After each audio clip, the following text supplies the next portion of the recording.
गीता अध्याय 15 के श्लोक 16-17 में 3 प्रभु बताए हैं। ये 3 प्रभु कौन हैं? किस प्रभु की शरण में जाने के पश्चात जन्म और मरण समाप्त हो सकता है? 3 प्रभुओं में सबसे उत्तम परमात्मा कौन है? कैसा है? उसका क्या नाम है? इन सभी गूढ़ रहस्यों को जानने के लिए अवश्य सुनिए जगत गुरु तत्वदर्शी संत रामपाल जी महाराज के अमृत वचन। गरीबदास जी ने कहा, हे महाराज, आपने तो कमाल कर दिया, लो दूध पी लो। अब परमात्मा ने आधा दूध पी लिया, आधा छोड़ दिया और कहा, ले भाई बच्चों, ले लो ये प्रसाद, तुम भी बांट लो। वो बड़े बड़े जो पाली थे वो कहने लगे, हम ना पीवा जादू जंत्र का, पाप का दूध कुंवारी गाय का काट दिया, निकाल दिया, और तू ना जाने के जादूगर, और तेने जूठा कर दिया, पता नहीं तू किस जात का है, हम ना पीवा तेरा जूठा दूध। वो तो उठ कर चले गए, घबरा भी गए कि ये तो जादूगर सा दिखा है। वो तो दूर चले गए और रह गए अकेली प्यारी आत्मा उनकी, गरीबदास साहिब जी। तब उनके परमात्मा और उस प्यारी आत्मा की काफी गोष्ठी हुई। तब गरीबदास जी ने कहा, भगवान सचमुच ब्रह्मा विष्णु महेश इन देवताओं से ऊपर भी कोई भगवान है? कहा कोई ऐसा स्थान भी है जहाँ कभी जन्मते मरते नहीं, जैसा आपने बताया? कृपा मुझे एक बार वो दिखा दो। दाता ने तो दिखाना ही था, उसको गवाह बनाना था। उस आत्मा को लेकर के ऊपर गए, ब्रह्मा विष्णु महेश जी की राजधानियां दिखाई, ऊपर लोक दिखाए, उन लोकों में स्वर्ग दिखाया, स्वर्ग में रहने वाले व्यक्तियों से बात कराई, तू कितने दिन रहेगा स्वर्ग में? वो कहते हैं, जी मेरा तो टाइम आ लिया, मेरी तो पूंजी खत्म हो ली। परमात्मा ने पूछा, कहाँ जाओगे? अक पता नहीं कहाँ जाएंगे। उसका इस स्वर्ग के अंदर एक और समस्या है, 3 वर्ष पहले उनको पता लग जाता है तुम्हारी इतना समय स्वर्ग का रह गया, फिर कहाँ जाएंगे? नरक में भी जाना पड़ सकता है, गधे भी बनना पड़ सकता है। अब 3 वर्ष पहले तो उनका खाना पीना छूट लेता है उस स्वर्ग के अंदर।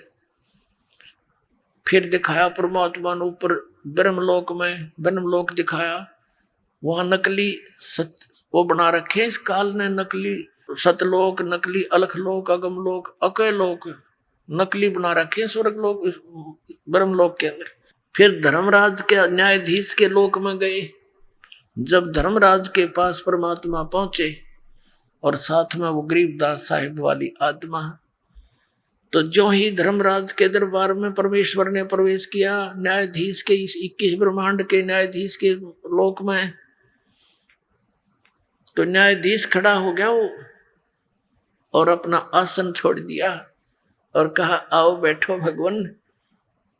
और परमात्मा वहां बैठे नहीं, जैसे एक उच्च अधिकारी अपने छोटे अधिकारी पर, कर्मचारी पर जाकर उसको आदेश देता है और वो अपनी कुर्सी त्याग कर खड़ा हो जाता है और सलूट मारता है, जी सर, जी सर, जो एक शिष्टाचार होता है।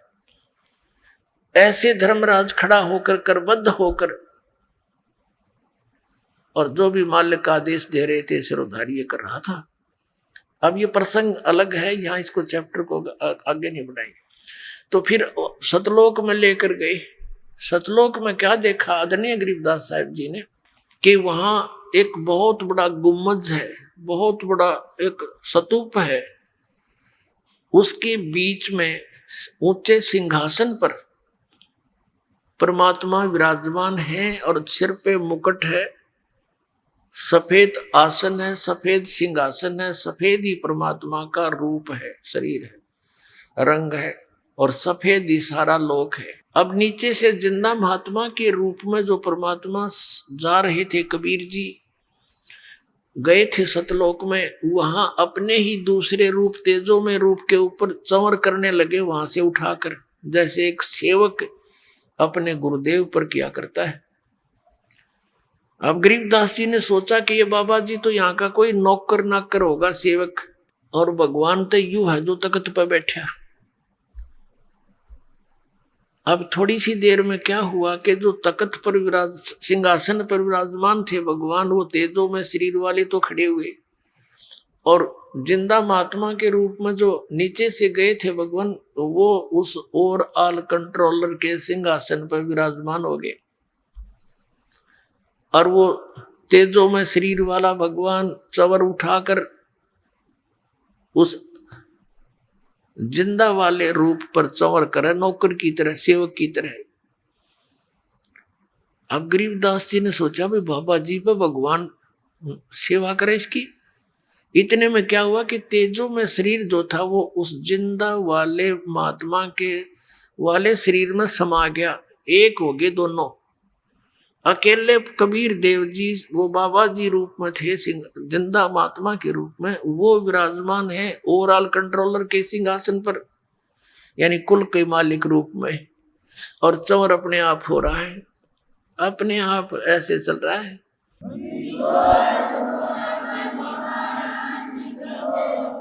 तब परमात्मा ने कहा कि गरीबदास यहां थे तुम पहले, देखो ये तुम्हारे मकान खाली पड़े हैं, पूरे बड़े लंबे चौड़े फ्लैट के फ्लैट, अर्जा फंसे वहां काल के लोक में। सारी डिटेल बताई, सृष्टि रचना सुनाई।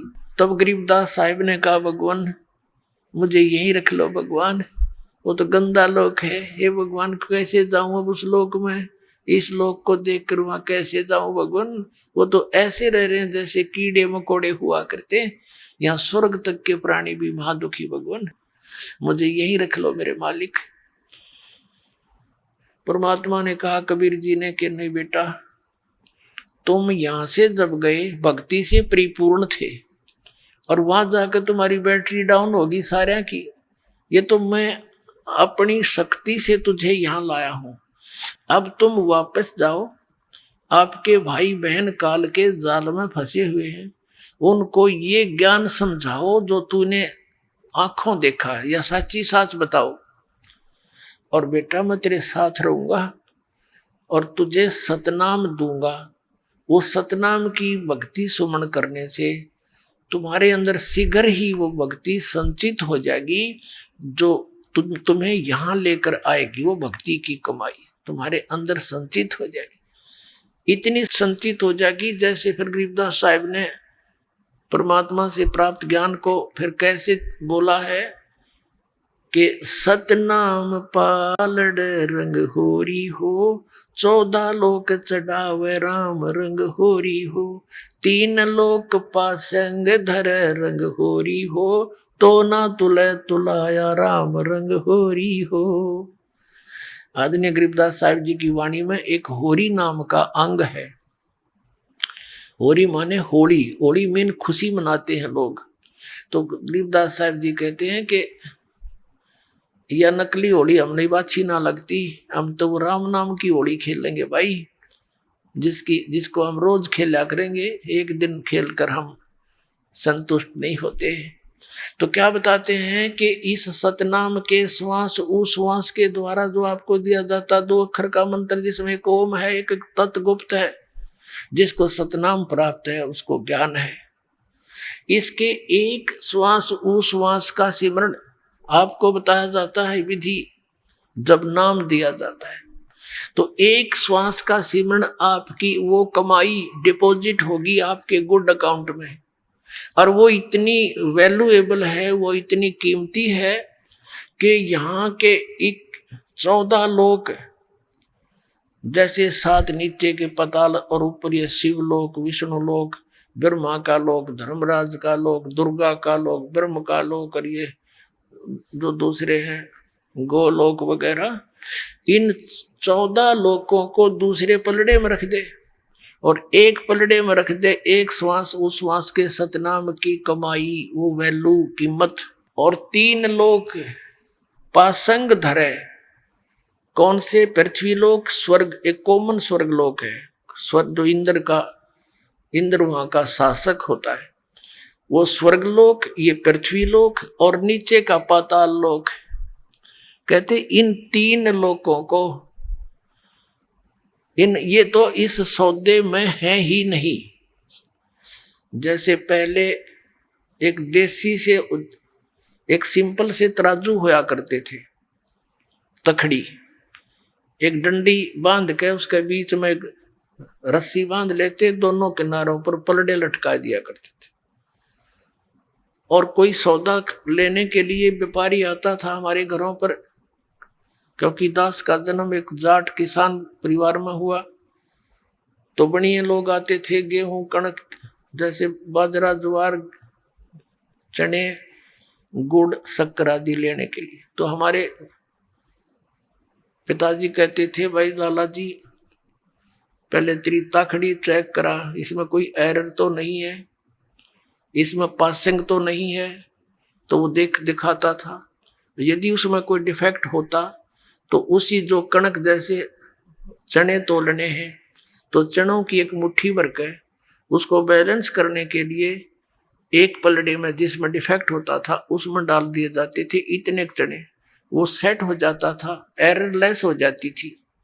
फिर जिस साइड में वो चने रखे थोड़े से, उस साइड में बट्टे रख दिए जाते थे, दूसरी तरफ से फिर पलड़े से वो सौदा तोला जाता था। यानी जो पासिंग रूप में वो चने इतने रखे, वो तो सौदे में नहीं है, वो तो वैसे एक्स्ट्रा रखे, उनका कोई अकाउंट नहीं। तो कहने का भाव ये है कि एक सतनाम के सिमरण की कीमत विधिवत मर्यादा में रहते हुए पूरे संत से प्राप्त करके कितनी कीमत हो जाती है। सतनाम पालड़े रंग होरी हो, 14 लोक चढ़ावे राम रंग होरी हो, 3 लोक पासंग धरे रंग होरी हो, तो ना तुले तुलाया राम रंग होरी हो। ओए होए। अब परमात्मा बताते हैं कि ऐसा मंत्र है ये गजब का, एक सतनाम का सिमरण इतनी कीमत आपको देगा, और बाकी वो 5 नाम काल के 3 वो दूसरे सतपुरो कला अकाल मूर्त सबद स्वरूपी राम, ये तो कति एकान्य के भी मंत्र नहीं है, ये मोक्षदायक नहीं है, ये तो भगवान की महिमा है इसके अंदर। और ये 5 नाम काल के ओंकार अरंकार ज्योति निरंजन है तेरा गजब भैया।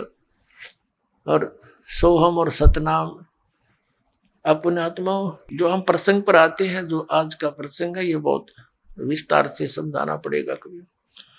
अब क्या बताया आदरणीय गरीबदास साहिब जी को पूज्य परम पूज्य कबीर परमेश्वर जी ने, कि बेटा ऐसा मंत्र दे दूंगा, नेक नीति से भक्ति करना, मर्यादा में रहना, हमारी शरण में रहना, और थोड़े ही दिनों में आपका बहुत ज्यादा कीमत बन जाएगी। लेकिन एक ध्यान रखना, इस सतनाम को किसी को बताना नहीं। यदि ये काल के दूतों के हाथ लग गया तो पिछली पीढ़ी में जो हमने वायदा कर रखा है कलयुग में, काल से के सब जीवों को अपना सच्चा नाम सतनाम देकर पार करूंगा, इन काल के पंथियों का हाथ लग गया तो ये नकली पंथ इसी नाम को देते पाओगे, फिर हम विनता नहीं कर पाओगे। आप स्वयं जाप करना और अपनी वाणी में लिखते रहो। अब गरीबदास जी उधर से क्या देखा कि कुछ देर के बाद उन पालियों ने घंटे 2 घंटे के बाद संभाला कि वो बच्चा कहाँ है, देखा वो तो बैठे हैं, हाथ लाकर देखा वो लुढ़क गया, उसमें आत्मा थी ही नहीं। गांव में पता चला। अब कहने का भाव ये है कि उनको चिता पे रख दिया, अंतिम संस्कार की तैयारी कर दी। शाम के समय 8-9 घंटे बीत गए, इतने गांव के नगर के लोग इकट्ठे हुए, लकड़ी लुकड़ी ले गए। तब परमात्मा ने गरीबदास जी को की आत्मा को वापस भेज दिया, उस प्यारी आत्मा को शरीर में। चिता से उठकर चल पड़े और आंखों देखा हाल भगवान का वर्णन करने लगे, और वो वर्णन किया हुआ उनका आंखों देखा। तो उस परमेश्वर के विषय में जो आंखों देखा हाल था, आदरणीय गरीबदास साहिब जी ने किस प्रकार परमात्मा की महिमा को बताया है, वो आपके सामने अब सुनाते हैं। अपने आत्माओं, जैसे तुलसीदास जी ने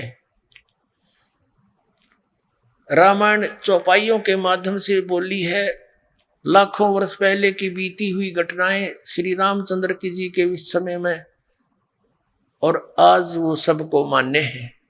इसी प्रकार आदरणीय गरीबदास साहिब जी ने उसी प्रकार उनकी जो जैसे तुलसीदास जी की दिव्य दृष्टि खुल गई थी, ज्ञान योग खुल गया था। इसी प्रकार गरीबदास जी का ज्ञान योग समर्थ शक्ति ने खोल दिया, उसके अंदर अपना ज्ञान फीड कर दिया, सच्चाई। अब पुण्यात्माओं, जैसे दूरदर्शी होती है दूरबीन, माइक्रोस्कोप बोलते हैं, तो उसकी रेंज होती है, कोई तो 1-2 किलोमीटर तक देख सकती है, और एक देख ले मन आकाश के बहुत लंबे दूर तक के इन ब्रह्मांडों को, तो उनकी रेंज में अंतर होता। तो गरीबदास जी की जो दिव्य दृष्टि थी वो श्री तुलसीदास जी से कहीं अधिक शक्तिशाली थी। अब जिस प्रकार तुलसीदास जी की कृत रामायण को हम सत्य मानते थे, ऐसे ही गरीबदास कृत परमात्मा की महिमा को हमने सत्य मानना। देखना, आप सुनाते हैं आपको। काशीपुरी कष्ट किया उतरे अदर अधारे, 84 बंधन कटे कीनी कल्प कबीरी, 52 चतुर्दश लोक सब है टूटे जम जंजीरे, अनंत कोट ब्रह्मांड में बंदी छोड़ कहाए, सो तो एक कबीरे हैं जो जननी जने नवाए। परमात्मा, सब कंसेप्ट क्लियर हो जाएंगे इस परमात्मा की वाणी तय। शब्द स्वरूपी साहेब धनी, शब्द सिंध सब माही, बाहर भीतर रम रहा जहां तहां सब ठाही, जल थल पृथ्वी गगन में बाहर भीतर एक, पूर्ण ब्रह्म कबीरे हैं वो अवगत पुरुष अलेख, अनंत कोट ब्रह्मांड का एक रति नहीं भारे, सतगुरु पुरुष कबीर हैं ये कुल के सिरजनहारे, सेवक हो के उतरे इस पृथ्वी के माही, जीव उदाहरण जगत गुरु बार बार बलि जाही। अब आदरणीय गरीबदास साहब जी परमात्मा से परिचित होकर के क्या बताते हैं कि वो सारी सृष्टि के रचनहार कुल मालिक हमारे पिता, सेवक होकर उतरे कबीर दास को आए कबीर दास, सेवक होकर उतरे इस पृथ्वी के माही, जीव उदाहरण जगत गुरु बार बार बलि जाही। जीव को धारण करने के लिए वो जगत गुरु यानी पूरे विश्व को ज्ञान देने वाले, सच्चा ज्ञान देने वाले वो जगत गुरु। और गरीबदास जी कहते हैं मैं बार बार बलिहारी जाऊं उस परम पिता पे, उसने कैसे दया करी हमारे ऊपर। काशीपुरी कष्ट किया उतरे अदर अधारे, मोमिन को मुजरा हुआ वहां जंगल में दीदारे।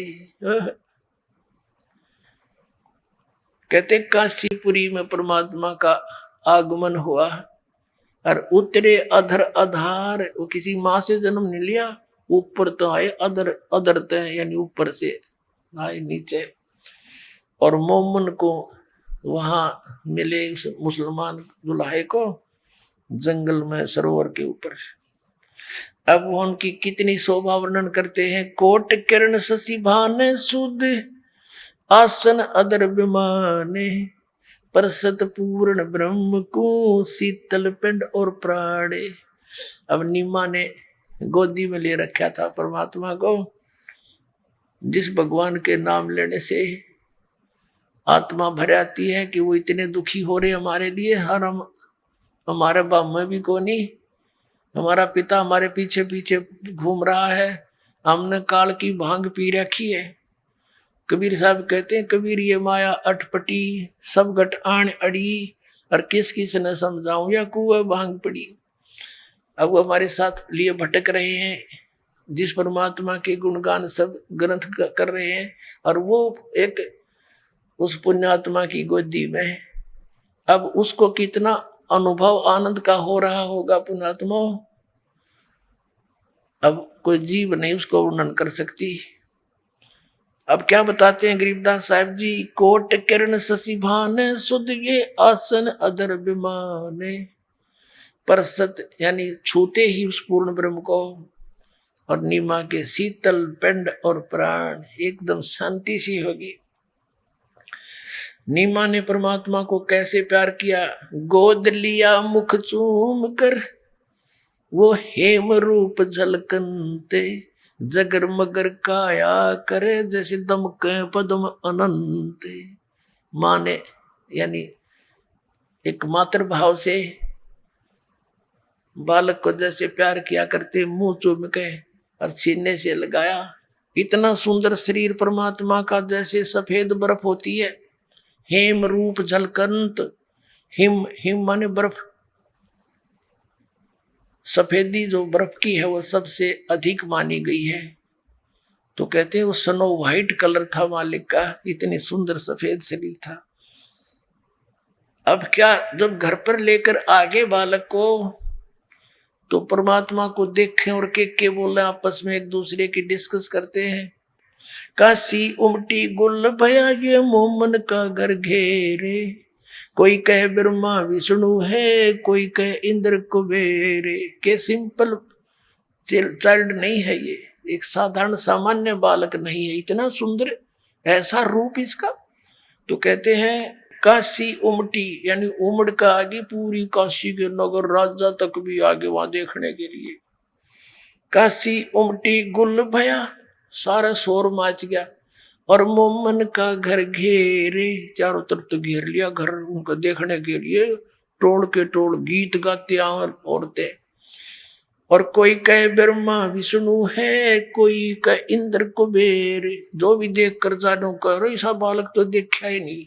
जैसे खुद भगवान श्री कृष्ण आ रहे हो, भगवान शंकर आ रहे हो सकता है इंद्र और कुबेर मत आ रहे हो धन के देव। कोई कहे वरुण धर्म राय है, कोई कहते है ईश, 16 कला सुभान गति ही, कोई कहे जगदीश। भक्ति मुक्ति ले उतरे वे मेटन तीनों ताप, मोमन के डेरा लिया ये कहे कबीरा बाप। कहते वो परमात्मा सबका मालिक, और उस एक जुल्हे धानक को, एक मुसलमान जुल्हे धानक को और परमात्मा पिताजी बोलते हैं, बाप कहते हैं। कोई कहे छल ईश्वर नहीं, कोई किन्नर कहलाए, कोई कहे गण ईश का, जो जो मात्र साए। अब जैसे जितने नाम धरे ना उस बालक के ऊपर है, कहते हैं उतना ही वह निम्मा उनने धमकावे। क्यों मेरे बच्चे का नजर लगाओगे तो कोई कुछ कह रहा है, कोई कुछ कह रहा है। खलक मुल्क देखण गया वहां राजा प्रजारीत, जम्बू दीप जिहाने में वो उतरे शब्द अतीत। दुनी कहे यू देव है, ये देव कहते हैं ईश, ईश कहे ये पार ब्रह्म है, पूर्ण विश्व बीश। अपने आत्माओं, अब क्या बताते हैं जो दास आपको वेदों और इस सत्य कथा से पढ़कर आपको प्रमाणित करना चाहता है कि कौन भगवान है, कहाँ प्रमाण है। एक तो आंखों देखा प्रमाण, ये एफिडेविट गरीबदास जी दे रहे, और फिर आपको वेदों में दिखाएगा दास, और फिर कबीर परमात्मा जी की लीला जो 600 वर्ष पहले आदरणीय धर्मदास जी ने लिखी थी अपने कर कमलों से, वो दिखाएगा। तो हम अपने भगवान को समझ लेंगे, पालेंगे। अब क्या बताया है, दूध न पीवे न अन्न बखे, न पलने झूलनते, अदर अमान ध्यान में ये कमल कला फूलनते। अब क्या बताते हैं कि 25 दिन के हो गए भगवान कबीर साहब, यानी एक लीला में शरीर में, और ना कुछ अन्न खावे ना कोई दूध पीवे, और स्वस्थ ऐसे जैसे रोज 1 किलो दूध पीता हो बालक, इतना स्वस्थ शरीर, और जैसे कमल की तरह कहते हैं एकदम शरीर बढ़ता दिखा उनका। कमल का एक नेचर होता है, स्वभाव है। कमल का फूल किसी सरोवर में हो और उसमें जल भरना शुरू कर दिया जाए, तो जितना स्पीड से जल ऊपर होगा तो कमल का फूल, वो पौधा उतना ही साथ के साथ उसे ऊपर रहेगा, इतनी स्पीड से बढ़ जाएगा। तो यहाँ क्या बताना चाहते हैं, उससे तुलना कर रहे हैं आदरणीय गरीबदास साहब जी की। स्वस्थ तो ऐसा दिखे जैसे रोज किलो दूध पीता हो बालक, लेकिन खा पी कुछ नहीं रहे थे। तो नीमा को चिंता हुई, रोने लगी बुरी तरह के, ये बालक मरेगा, कुछ खाता पीता नहीं, अब तो ये कुछ ही समय घंटों का ही मेहमान है। बहुत बुरी तरह विलाप कर रही थी, बहुत बुरी तरह विलाप करने लगी। अब परमात्मा कहते हैं, करय करावे साइया मन में लहर उठा। रो रही थी अपने भगवान शिव जी को याद कर करके कि हे भगवान शिव जी, हे दाता, या तो ये बालक देना ही नहीं था, अपना रो पीट के समय पास कर रही थी। अरे परमात्मा, अब ये दिया है वापस ले रहे हो, अब ये आपकी दासी, अब जीवन नहीं इस बिना, ये फाइनल फैसला। ये तो मालिक अंतर्यामी थे, समझ गए थे या बुढ़िया मरेगी, इतना मर तक के दे, क्योंकि वो नहीं मरना था, वह कितने मरे थी, पर उसका भय बढ़ गया कसूता और उसको संतुष्टि हो नहीं सकती। तो परमात्मा ने शिव को कार्यमोट दबाया, शिव जी भगवान का। शिव उतरे शिवपुरी से वो अवगत बदन विनोदे, मैं के कमल खुशी भये जब लिया ईश को गोदे। अब कबीर साहब ने प्रेरणा की भगवान शिव जी को कि तेरी कौन आत्मा तुझे याद कर रही है, ऐसी ऐसी विलाप कर रही है। तो वहां एक साधु रूप बना के, महात्मा का रूप बना के शिव जी आके खड़े हो गए वहां और कहा, माई क्यों रो रही है? और वो रो रही थी, एक बार सरसरी सी नजर देख कर रो रही थी कि बाबा जी केले रही, बड़ा कुछ खाता ना पीता। भगवान शंकर ने पूछा कि माई क्यों रो रही हो, क्या बात, क्या आपत्ति है तेरी? महाराज जी, तेरे बस का को नहीं मेरा दुख निवारण करना। नो कह कर रोते रोते फिर रो पड़ी बहुत बुरी तरह। भगवान शंकर ने कहा कि माता, कहा कि हे माई, नो का ऐसे कहते हैं अपना दुख किसी के सामने कह दे तो हल्का हो जाता है, इसी दृष्टिकोण से बता दे तू क्यों रो रही है।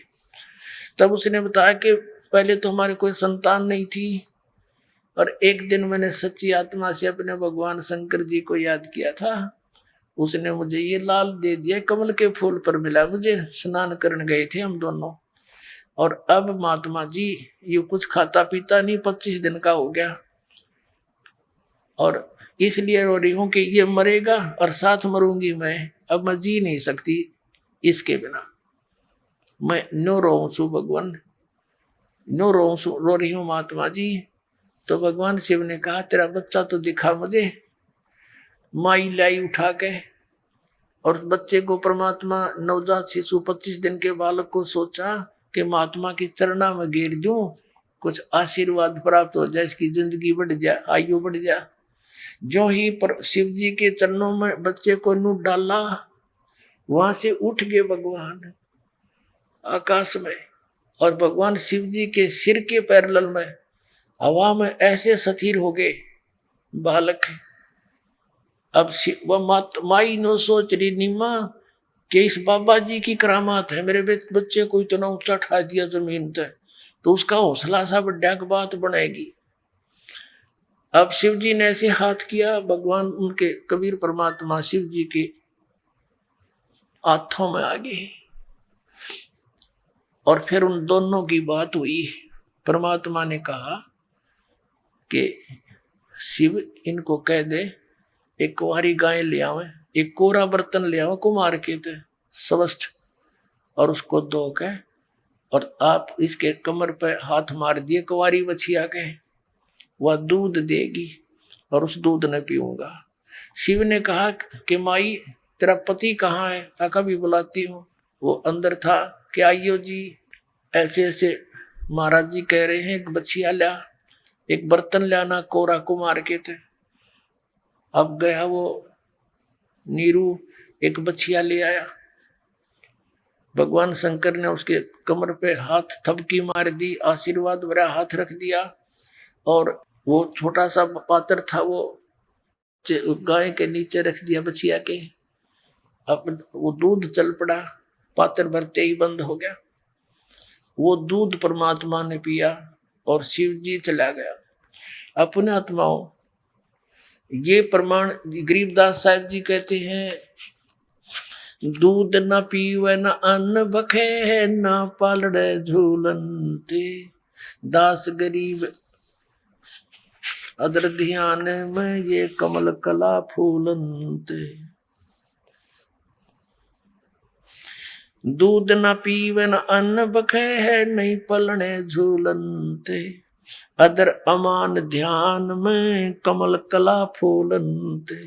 शिव उतरे शिव पूरी से वो अवगत बदन विनोदे, मैं के कमल खुशी भये जब लिया ईस को गोदे।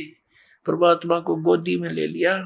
अब दोनों भगवानों की जब नजर में नजर मिली, कहते हैं नजर नजर से मिल गई किया ईस प्रणाम।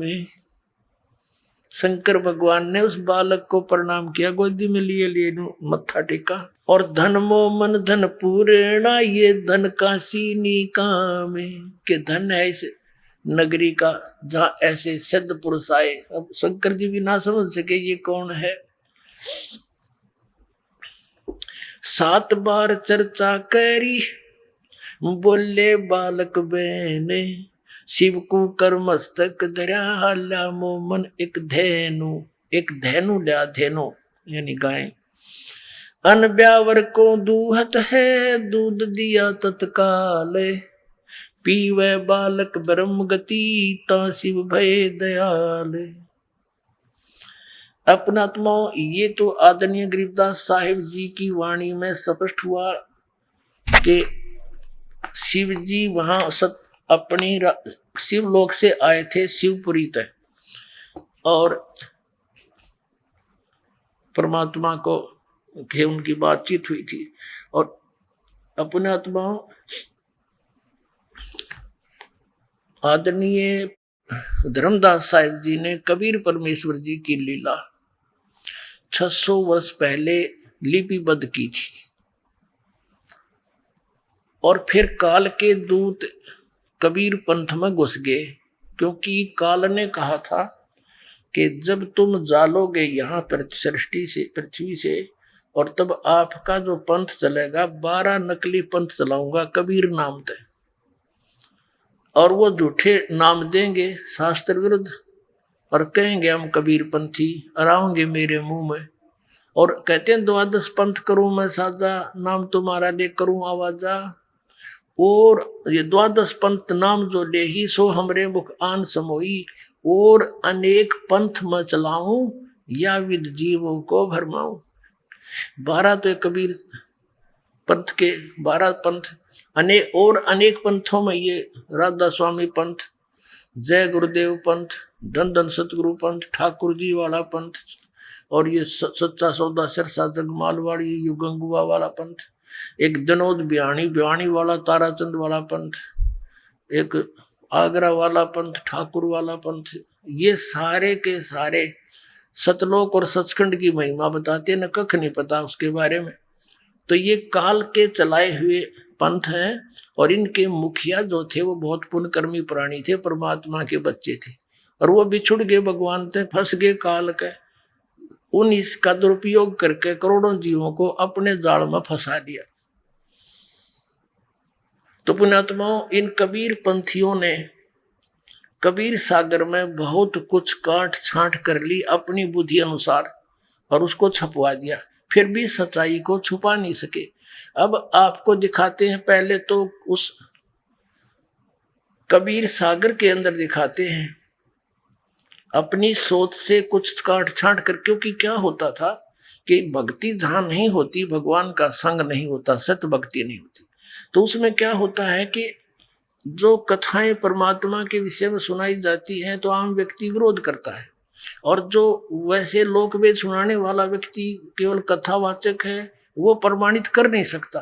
तो जिस कारण से उन्होंने कबीर सागर में कुछ अंश को धीरे धीरे हटाना शुरू कर दिया कि जिससे एक सिंपल सा बन जा, आम आदमी स्वीकार कर ले। या उनकी भूल थी, तो उसकी पूर्ति करने के लिए मालिक को पता था कि ऐसा ये काल करवाएगा। तो आदरणीय गरीबदास साहिब जी के माध्यम से अपनी सच्ची महिमा फिर दोबारा से अमृतवाणी उनके द्वारा वर्णित करवा दी। उसकी पूर्ति गरीबदास साहिब जी की वाणी से होती है। और परमात्मा ने समझकार लिखा है 600 वर्ष पहले बोला था कि बर्मा पंथ जो होगा गरीबदास वाला 1774 में उसका जन्म होगा, संवत 1774। वैसे गलती से 75 लिखा कबीर सागर में। तो उस समय वो जो आएगा मेरा हंस, उसके द्वारा जो अमृत वाणी मेरी लिखी, एक मेरी वाणी पुनः प्रकट होएगी। लेकिन उस गरीबदास के पंथी उसको समझ नहीं सकेंगे। फिर उसी पंथ में मैं ही फिर आऊंगा धर्मदास, और 12 सभी पंथ मिटा के एक पंथ चलाऊंगा, ऐसा कहा था।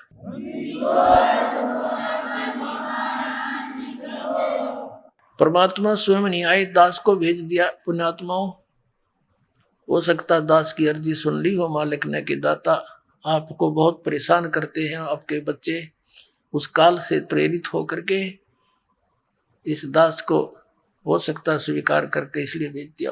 तो अब आपको दिखाते हैं कबीर सागर के अंदर, और फिर दिखाएंगे वेदों में, और परमात्मा की वो वाणी फिर सिद्ध हो जाएगी। वेद मेरा भेद है, मैं ना मिलूं वेदन के माही, अर्जुन वेद से मैं मिलूं, वो वेद जानते नहीं। देखिएगा कबीर सागर, ये कबीर सागर संपूर्ण 11 भाग, इसके कौन प्रकाशक है ये देखिएगा, श्री खेमरा श्री कृष्ण दास प्रकाशन, मुंबई। यहां देखिएगा, ये इसका जो संशोधक है वो भी कबीर पंथी है। कबीर पंथी भारत पथिक युगलानंद स्वामी युगलानंद बिहारी द्वारा पुरस्कृत। मुद्रक एवं प्रकाशक है खेमरा श्री कृष्ण दास, अध्यक्ष श्री वेंकटेश्वर प्रेस, खेमरा श्री कृष्ण दास मार्ग, मुंबई। अब इसके हम आपको दिखाते हैं,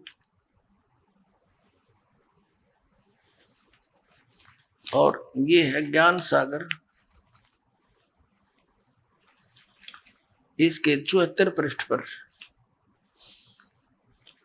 सुन जुल्हा बन भयो आनंदा, जिमी चकोर पायो निश्चंदा, ले सुत चल हर्ष मन मा, ले सुत चले हर्ष मन की ना, और तासो पुने अस बोल ही दीना। सुत काशी को ले चले, यानी पुत्र को प्राप्त करके चल पड़े। लोग देखण ते आव, अन्न पानी बख्शे नहीं, जुल्हा शोक जनाव, तब जुल्हा मन कीन दीवाना। इन कबीर पंथियों ने कहाँ इसको सेट किया है कि ये जो नीरू था जुलाहा, रामानंद जी के पास गया कि हे महाराज मैंने एक पुत्र मिला है और कुछ खाता पीता नहीं, कुछ युक्ति बताओ। तो रामानंद जी ने बताया कि एक कुंवारी गाय लाकर उसके पास खड़ी कर दो, और फिर वो अपने आप दूध देने लग जाएगी, वो दूध पीवेगा। ये कोई सिद्ध पुरुष आया हुआ है। ये तो है कबीर पंथियों की अपनी जोड़ जुगाड़। लेकिन सच्चाई गरीबदास जी ने, बात तो ये सच्ची है कि कुंवारी गाय का दूध पिया, लेकिन गरीबदास जी ने वो आंखों देखा, चित्रण किया पुनः। उन्होंने बताया कि शिव जी आए थे, शिवलोक थे, क्योंकि वो शिव के पुजारी थे। उस दिन में गौरी शंकर और सरस्वती नाम के ब्राह्मण थे, और आकर के फिर उन्होंने युक्ति कबीर परमात्मा ने उसको बताई थी शिव जी को, और फिर वो ऐसे किया गया था। फिर भी जैसे है, हमने सिर्फ ये देखना है कि घटना ऐसी ही घटी, लीला ऐसी ही थी। आगे क्या कहा, तब जुल्ला मन कीन दीवाना, रामानंद सो कही उत्पाना, मैं सुत पायो बड़ा गुणवंता, कारण कौन बखे नहीं संता। हे संत रामानंद जी, एक मेरा बहुत अच्छा बेटा है और कुछ खाता पीता नहीं, क्या कारण है। रामानंद ध्यान तब धारा, जुल्ला सो तब वचन उचारा, पूर्व जन्म में ते ब्राह्मण जाति, हर सेवा की नी बली बाती। कुछ तुम सेवा हर की चूका, ताते भयो जुल्ला का रूपा, प्रीति प्रभु गए तुर लेनी, ताते उद्यान में सुत तो है दीना। ठीक है, अब ये नीरू है, नूरी नहीं, गलत से लिखा गया। नीरू वचन, वो नीरू बोला हे प्रभु जस की ना तस पायो, आरत हो तब दर्शन आयो। सो कहिए उपाय गुसाई, बालक अक्षुदावंत कुछ खाई। ईसा जतन करियो दाता है, तो जो मेरे गेल बनी सो बनी। अब ऐसा कोई युक्ति बताओ जिससे मेरा बच्चा कुछ खा पी ले। सो कहिए उपाय गुसाई, बालक अक्षुदावंत यानी भूखा कुछ खाई। रामानंद अस युक्ति विचारा, तुम सुत कोई ज्ञानी अवतारा। तुम्हारा बेटा कोई ज्ञानी अवतार है, कोई विद्वान पुरुष है, इसलिए ऐसे खाएगा ये। बछिया रामानंद, हाँ, एक बछिया जाही बैल नहीं लागा, सो ले ठाड करो ते आगा। कि एक बछिया ले आना जिसको बैल ने कभी टच ना किया हो, अर्थात कुंवारी। ये देखिए, बछिया जाही बैल नहीं लागा, सो ले ठाड करते ही आगा। दूध चले ते थनते, दूध धरो छिपाए, अक्षुदावंत जब होवे ताके देखवाए। अब कहते हैं जुल्ला एक बछिया ले आवा, और चलो दूत कोई मरम न पावा। चलो दूत जुल्ला हरसाना, राख छिपाई कहो नहीं जाना।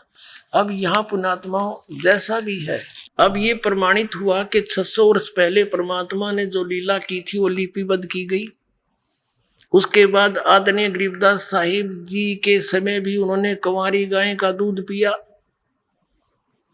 और आदरणीय गरीबदास साहिब जी ने भी अपनी वाणी में प्रमाण किया कि 600 वर्ष पहले परमात्मा जब आए थे उन्होंने एक कुंवारी गाय का दूध पिया, उससे उनकी परवरिश की लीला हुई। अब हमारे वेद क्या बताते हैं परमात्मा के गुणों को, परमात्मा की महिमा। अब इतने प्रमाण मिलने के बाद फिर हम संतुष्ट हो जाएंगे। Who is God? अब देखिएगा, आपको दिखाते हैं ऋग्वेद मंडल नंबर 9, 10 ये इकट्ठे जिल्द है, अनुवाद है इसमें। ये किसने अनुवाद किया है, कहाँ से छपा है? प्रकाशक है सार्वदेशिक आर्य प्रतिनिधि सभा, महर्षि सिद्धांत भवन, रामलीला मैदान, नई दिल्ली। और ये नीचे है मुद्रक है Prince offset printers 1510 Pataudi house Daryaganj नई दिल्ली से प्रकाशित।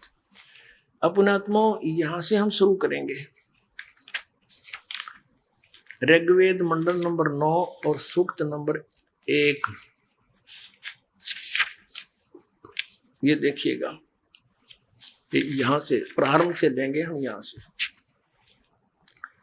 ऋग्वेद मंडल नंबर 9 सूक्त नंबर 1 का मंत्र नंबर 1 में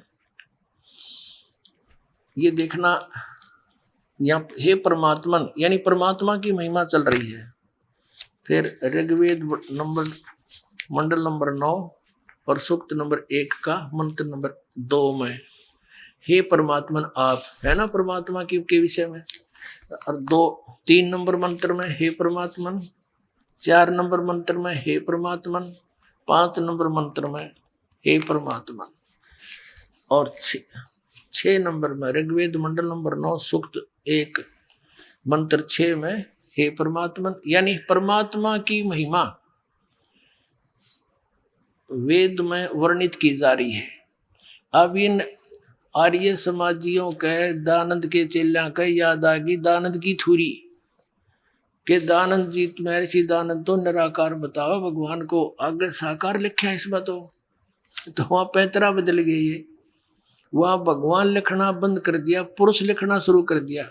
अब पुरुष माने दानंद खुद का, भगवान पूर्ण परमात्मा होता है। ये भी कंसेप्ट क्लियर करेंगे पहले।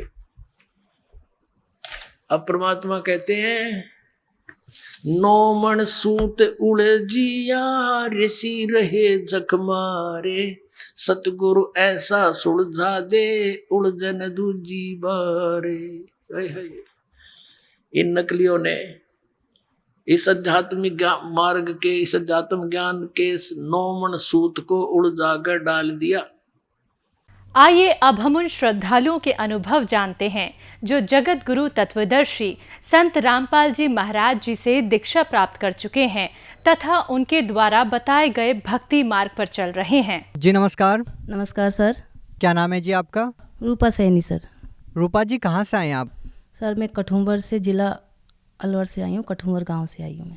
रूपा जी, संत रामपाल जी महाराज से नाम दीक्षा लेने से पहले आप क्या भक्ति साधना करते थे? सर संत रामपाल जी महाराज की शरण में आने से पहले मैं देवी की पैदल पद यात्रा करती थी और गोवर्धन की जात करती थी और गोवर्धन की पूजा करती थी सर। आप जो ये पूजाएं कर रहे थे वो कितने साल से कर रहे थे? सर कम से कम 7-8 साल से तो मैंने पद यात्रा की है देवी की, जो 200-150 किलोमीटर से ओवर है। वो पैदल जाती थी, 4 दिन में वहाँ पे पहुँचती थी सर। और गोवर्धन की परिक्रमा बोलते हैं, उनको किया है सर मैंने। जब आप हिंदू धर्म में प्रचलित सभी प्रकार की पूजाएं कर ही रहे थे तो फिर आप संत रामपाल जी महाराज जी के शरण में क्यों आए? सर देवी की हम पूजा करते थे, पैदल जात करते थे, गोवर्धन की पूजा भी करते थे, हमको कोई फ़ायदा नहीं हुआ सर। ऊपर से हमारे घर में कलेश, लड़ाई, दंगा ये चलता ही रहता था सर।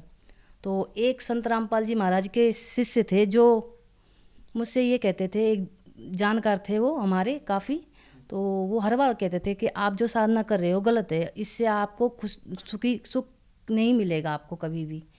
तो मैंने कही आप तो ऐसे ही बोलते रहते हो, आप अपना काम करे करो, हम अपने काम करेंगे। फिर सर ऐसी एक बार ज़्यादा हमारे घर में कलेश हो गया, लड़ाई हो गया था ऐसी कोई ज़मीन के ऊपर हमारे हस्बैंड में मुँह में। तो मैंने कही आप तो ऐसी दूसरे की वाहवाही करते हो, अपने घर की आपको चिंता भी नहीं है। तो उन्होंने मेरी पिटाई कर दी सर। तो मैं रो रही थी उसी टाइम पे संत रामपाल जी महाराज के जो शिष्य थे उनका अचानक फ़ोन आता है। तो फ़ोन में वो बोले कि बहन जी आप जो साधना कर रहे हो ना, इससे आपका कलेश मिट भी नहीं सकता है, 1% नहीं मिट सकता है। तो सर मैंने कहा कि आप तो भगत जी भगवान तक पहुंच जाते भगत जी, पर ये तो घर की रामायण है, ये तो घर में चलता ही रहता है कहीं भी। कि नहीं बहन जी आप पहले मुझसे मिलने आओ कहीं पे, मतलब ऐसी मीटिंग करो। जो एक बहन जी और लेके गई, मैं उनसे मिलने गई तो उन्होंने मेरे लिए ज्ञान गंगा बुक दी। तो मैंने उनसे कही कि भगत जी ये बुक पढ़ने से अगर कलेश मिट जाता, तो काफ़ी ऐसे बुक पढ़ी हैं दुनिया में। तो वो बोले नहीं भगत जी आप इस बुक को लो तो सही, पढ़ के देखो आप। तो एक हमारी संघ की थी, उनको भी दिया एक ज्ञान गंगा पुस्तक, उनके घर में भी बहुत कलेश था। तो उन्होंने भी ले लिया और मैंने भी ले लिया। मैंने कि उन्होंने ये कहा था इस बुक को ले रहे हो तो पढ़ना ज़रूर, अब मंदिर में रखना, आप जहाँ आप पूजा करते हो उसी जगह रखना इस बुक को। मैं ठीक है जी। तो मैं ले गई सर, उस बुक को मैंने मंदिर में रख दिया, मतलब कम से कम 1 महीने तक उसको मैंने खोल के नहीं देखा। तो एक बार दोबारा मुझसे मतलब कलेश हुआ था, तो उन्होंने भगत जी इनको फ़ोन आया, भगत जी आप ना नाम दीक्षा ले लो और परमात्मा सब दया करेंगे। मैंने ये नाम दीक्षा कौन की लूँ? कि संत रामपाल जी महाराज की ले लो आप, परमात्मा आपकी दया करेंगे। तो मैंने कि ठीक है मैं आ रही हूँ, आप मुझे मिल जाना वहाँ पे। तो भगत जी हम चले गए वहाँ पे। तो वहाँ नियमों का पर्चा दिया जाता पहले, तो मैंने सब नियम मान्य कर लिया। सर इतनी ज़्यादा हमारे घर में गढ़ कलेश रहता था, लड़ाई झगड़ा होता था, इसीलिए मैं संत रामपाल जी महाराज की शरण में नाम दीक्षा ली सर। रूपा जी, आपने संत रामपाल जी महाराज जी से नाम दीक्षा कब ली? सर मैंने संत रामपाल जी महाराज से नाम दीक्षा 23 अगस्त 2015 में ली सर। रूपा जी, जैसे कि आपने बताया कि पहले आपके घर में अक्सर झगड़ा होता था, क्या संत रामपाल जी महाराज से नाम दीक्षा लेने के बाद आपको इसमें कोई लाभ भी मिला? सर मुझको ये लाभ मिला, मेरी तबीयत ख़राब हो गई थी सर, और मैं 3 महीना खाट में पड़ी थी सर। और मेरा जो इतनी शक्ति नहीं थी कि मैं उठ के लैट्रिन पेशाब में कर आऊँ सर। संत रामपाल जी महाराज की इतनी दया हुई सर। एक दिन शाम को मैं बीमार पड़ी थी सर, और मैं ये कह रही थी गुरु जी महाराज, संत रामपाल जी महाराज जी, मैंने मालिक तुम्हारी भक्ति करके आज मैं खाट पे पड़ी हूँ, ऐसी कोई चमत्कार करो परमात्मा जो आपकी दया मुझ पे हो सके। तो सर आप मानोगे नहीं, सवेरे 6 बजे की बात थी, जो कबीर परमात्मा आए और संत रामपाल जी महाराज आए, और आके सर कबीर परमात्मा मेरे सिराने पे बैठ गए और संत रामपाल जी महाराज जी मेरे कमरा में सीधे घुसे चले गए और एक डंडी सी ले गए सर वहाँ से बाहर से। तो सर जब मैं उनको ये कह रही थी कि आप कौन हो, अंदर कहाँ जा रहे हो, तो कबीर परमात्मा ये कह रहे थे बेटा आप सोए नहीं हो, सो जाओ, आपको मैं सुला देता हूँ। तो मैं वो कह रही कि मैंने कि ये कौन है जो अंदर घुसे जा रहे हैं। तो वहाँ से जब निकल के आए तो परमात्मा संत रामपाल जी महाराज ने जो अंदर मेरे घर में जो यम का दूध घुसा हुआ था सर, जो बहुत कैसे बताऊँ आपको सर, इतना विराट रूप था, ऐसा काला कलर का और ऐसे बड़े बड़े सिंग और जैसे भैंसा किसी डिजाइन का था सर। इतना काला था सर, बहुत विराट रूप था उसका। तो वो ये कह रहा था, गुरुजी अब आ गया, मैं आपके शिष्य के घर में अब नहीं आऊँगा, अब मुझे माफ़ कर दो। तो गुरुजी संत रामपाल जी महाराज जी उनको डंडा मार के निकाल रहे थे सर। सबसे बड़ी चमत्कार तो मुझे ये हुआ सर कि मैं जब सवेरे 6 बजे जब मैं जगी तो कहाँ तो मुझ पे खड़ा भी नहीं होया जाता था। तो परमात्मा संत रामपाल जी महाराज की दया से मैं लेटरिन पेशाब को फ्रेश है के आई सर, और नहाई सर। और रोटी हमारी लाली से ये कह रही थी, बेटा आप रोटी बना लो, मुझे भूख लग रही है। तो हमारी लाली ये कह रही थी कि मामी जी आज क्या हो गया आपको, और दिन तो आप खाना का नाम भी नहीं लेती थी, आज तो रोटी मांग रही हैं। तो मैं वो कह रही, बेटा आज तो परमात्मा आए मेरे पास, संत रामपाल जी महाराज आए और कबीर परमात्मा आए और मुझको ठीक कर गया। अब देखना मुझको नहीं तो कोई दवाई की ज़रूरत ना कोई गोली की ज़रूरत। तो घर वाले अनुपदेशी थे सर, तो वो कह रहे थे ये तो पागड़ी हो गई है, बीमारी में ऐसी है गई पागल सी, ये तो ऐसी बर्रात रहते। मैंने कि आप जो भी समझो, मेरे का तो परमात्मा आए, स्वयं संत रामपाल जी महाराज आए मेरे घर पे। फिर दूसरा लाभ ये हुआ सर, कोई दवाई मेरे शरीर में रिएक्शन कर गया था। जो मैं पानी को टच भी करती थी ना सर, टच भी करती थी तो मुझे पूरे शरीर में रिएक्शन हो जाता था, खुजली सी होती थी, जैसे ततैया होती है ना, जैसे ऐसे खा जाते हैं ना, तो पूरे शरीर में सर रुपया चटना से बन जाते थे सर। तो उसका मैंने काफ़ी इलाज कराया सर, कोई फ़ायदा नहीं हुआ। फिर एक दिन मैं संत रामपाल जी महाराज के आश्रम में गई थी, जो भिवाड़ी में बना हुआ है सर, हरियाणा में। तो सर वहाँ पे मेरा मन कर रहा था कि मैं बर्तनन की सेवा करूँ वहाँ पे, पर मेरा मन ऐसे कर रहा था अगर मैं पानी में टच करती हूँ ना तो मेरे शरीर में खुजली इतनी हो जाएगी कि मुझे कोई, मतलब यहाँ मैं अकेली हूँ, मुझे तो कोई संभालने वाला भी नहीं है। तो सर फिर भी मेरा मन नहीं माना। मैंने कि सर होगी जो संत रामपाल जी महाराज देखेंगे, उन्हीं के तो आश्रम में।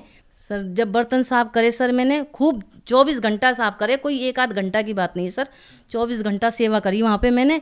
और मैं मन में ये भी कह रही थी कि अगर पिति उछड़ गई ना मेरी तो मेरा कुछ नहीं होगा। मैंने कि यहाँ परमात्मा यूँ सुनते हैं, परमात्मा बहुत से बीमारी ऐसे दूर कर देते हैं, तो ये परमात्मा है संत रामपाल जी महाराज, ये तो करेंगे ही करेंगे। मैं ऐसे सोचती थी सर वहाँ सेवा करते करते, पर मुझे ये भी नहीं पता था कि ये हकीकत मेरे संग हो जाएगा, ये हकीकत में संग हो जाएगा। संत रामपाल जी महाराज की सर ये दूसरी बार मेरे ऊपर इतनी बड़ी दया है सर, जो इस बीमारी को मेरा दूर किया उन्होंने।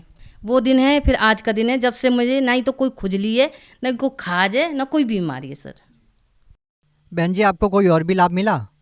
सर लाभ तो अभी बताऊंगी मैं। कुछ दिन पहले की बात है, एक हमारे भगत जी की तबीयत सही नहीं थी, तो वो सरकारी अस्पताल में दिखाने के लिए गए थे। तो उस दिन उन्होंने, कोरोना काल चल रहा था सर, तो उन्होंने कोविड-19 की जांच लिख दी सर। तो ऐसे सुन रहे थे हम टीवी में, टीवी चैनलों पे कि कोरोना काल में ऐसा होता है, ऐसे मार देते हैं, ऐसे उनको लाश नहीं देते हैं और लाश को घर वाले छूने भी नहीं देते हैं। तो हमारे भगत जी बोले अगर मरूंगा तो मैं अपने परमात्मा संत रामपाल जी के महाराज की शरण में मर जाऊंगा, पर मैं यहाँ से जांच नहीं कराऊंगा, चाहे मुझे प्राइवेट कराना पड़े सर। तो सर उन्होंने प्राइवेट जांच कराई सर, तो उनमें टाइफाइड निकला सर,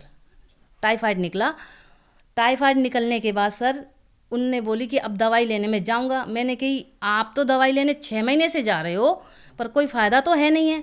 मैंने कि आप दवाई अब की मिस कर दो और अब की बार संत रामपाल जी महाराज की आश्रम में अर्जी लगवा लो सर भगत जी आप। तो मैंने कही, बोले कि भगत जी ऐसे नहीं, दवाई तो लानी पड़ेगी। मैंने दवाई आप लेके आना, मैं मना नहीं कर रही हूँ, पर आप पहले आश्रम में अर्जी लगवा लो सर।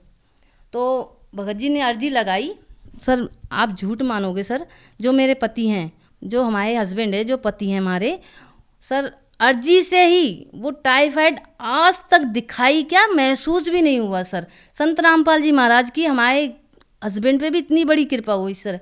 और सर एक लाभ और बताऊंगी आपको मैं कि मेरी डिलीवरी हुई थी 2020 में 5 जून को। तो सर जो 5 जून को संत रामपाल जी महाराज के कृपा से कबीर प्रगट दिवस मनाया जाना था, तो सर उस दिन मैंने अपने पति से ये कहा कि आप आज काम पे मत जाओ और आज आप हमको दिखाने ले जाना है। तो हमारे भगत जी बोले ठीक है आप तैयार हो जाओ, मैं दिखाने जाऊंगी। तो सर उस दिन डॉक्टरों ने जब मुझे देखा तो उन्होंने ये कह दिया कि आज शाम को डिलीवरी होगी। तो ठीक है, हमारे भगत जी बोले कि ठीक है आप यहाँ रहो, मैं माँ जी को ले आता हूँ। तो भगत जी चले गए। तो परमात्मा की दया से भगत जी शाम को 5 बज गए, डिलीवरी नहीं हुई सर। डॉक्टरों ने बहुत कोशिश कर ली सर, कुछ भी नहीं हुआ, कुछ भी नहीं हुआ सर। उन्होंने ऑपरेशन के लिए रेफ़र कर दिया अलवर ज़िला के लिए। तो एक डॉक्टर था, उन्होंने दरवाज़ा बंद कर दिया, बोला कि मैं 5 मिनट और देखता हूँ, 5 मिनट, उसके बाद आप ले जाना। तो हमारे भगत जी ने, हमारे जो पति देव थे, उन्होंने बाहर से अर्जी लगाई परमात्मा के लिए कि गुरुजी महाराज, संत रामपाल जी महाराज, अगर आप हो तो आ जाओ, मेरे पास तो इतना बैलेंस नहीं है जो मैं इनकी डिलीवरी, हमारी भगतमती की डिलीवरी जो ऑपरेशन से करा सकूं। तो भगत जी जहाँ तो दर्द पीड़ के मारे मैं परेशान हो रही थी, जैसी अर्जी लगाई ना तो मेरी कोई दर्द ना कोई पीड़, और डिलीवरी मेरी बिल्कुल आसानी से हो गई सर।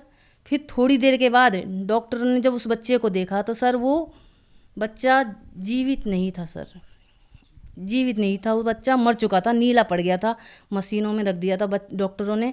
तो ये बोला कि इसको ले जाओ, इसमें बच्चे में तो कुछ नहीं है, आप ले जाना। तो वो बच्चा पहुँच के हमारी माँ जी हैं उनके हाथों में उनको दे दिया। तो हमारी माँ जी ये कह रही थी कि ऐसे कान पे, मैं बेड पे लेटी थी तो कान पे कह रही थी कि बच्चा में तो कुछ है ना है। तो मैंने ये कही, अम्मा जी आज है संत रामपाल जी महाराज का कबीर प्रगट दिवस, आज परमात्मा ने इस जीवात्मा को भेजा है, तो आज संत रामपाल जी महाराज जी इसमें जान डालेंगे, नहीं तो कोई भी कुछ भी नहीं कर सकता। सर इतना मैंने कहा है, इतना मैंने कहा है सर। इतने में परमात्मा की दया से, संत रामपाल जी महाराज की दया से उस बच्चे ने अचानक चीखा सर, अचानक सीखा, फिर रोने लग गया। फिर वो डॉक्टर भक्के आए कि ये बच्चा तो मरा हुआ था, ये जिंदा कैसे हो गया, इसको तो पहुंच के हमने दे दिया था। तो हमने कही कि सर आपको पता नहीं है डॉक्टर साहब, ये तो संत रामपाल जी महाराज का बच्चा है, ये संत रामपाल जी महाराज इनको जीवित कर सकते हैं, अन्यथा कोई भी नहीं कर सकता है सर। तो वो बोले ठीक है, आप अपना बच्चा ले लो और बेड पे चले जाओ। फिर सर अभी कुछ दिन की पहले की बात है, जो मेरा वही बच्चा था सर, अब दूसरी साल में चल रहा है। संत रामपाल जी महाराज की दया से वो आज तक भगत जी कभी बीमार हो जाता है तो उसको दवाई गोली की ज़रूरत नहीं पड़ती भगत जी। हम तो सीधे आश्रम में, संत रामपाल जी महाराज के आश्रम में अर्जी लगा लेते हैं, अर्जी के फ़ोन लगाते ही उस बच्चे को आराम मिलने लग जाता है सर। परमात्मा की, संत रामपाल जी महाराज की इतनी दया है उस बच्चे पे कि आज भी वो जीवित है सर। रूपा जी, जैसे कि आपने बताया कि संत रामपाल जी महाराज से नाम दीक्षा लेने के बाद आपको इतने सारे अद्भुत लाभ मिले कि आपकी जो संतान थी वो मृत पैदा हुई थी और संत रामपाल जी महाराज जी ने उसको जीवन दे दिया, तो आपका जो ये कहना है वो बिल्कुल असंभव जैसी बातें हैं। तो क्या जो मेडिकल में डॉक्टर लोग हैं वो इन बातों में विश्वास करते हैं कि ऐसे बच्चों का जीवित हो जाना क्या संभव है? सर देखो, जहाँ साइंस काम नहीं करती है वहाँ संत रामपाल जी महाराज कोई आम इंसान नहीं है सर, वो परमात्मा है, वो पूर्ण परमात्मा है। जहाँ मेडिकल की साइंस ख़त्म हो जाती है वहाँ पूर्ण परमात्मा की अपनी शक्ति चलती है सर। जब परमात्मा ही नहीं होते तो मेडिकल साइंस नहीं आता सर। क्या आपका मानना है कि संत रामपाल जी महाराज जी कुछ भी कर सकते हैं? कुछ भी कर सकते हैं सर। आप भगत समाज को क्या संदेश देना चाहते हैं? संदेश तो परमात्मा संत रामपाल जी महाराज देंगे। मैं तो हाथ जोड़ के निवेदन करना चाहती हूँ कि जैसे जितनी बहन दुखी हैं, कोई संतान से, कोई भूत प्रेत की बाधा से, कोई बीमारी से, तो वो देर ना करे, संत रामपाल जी महाराज की शरण में जल्दी से जल्दी आए। बहुत बहुत धन्यवाद सर साहब जी।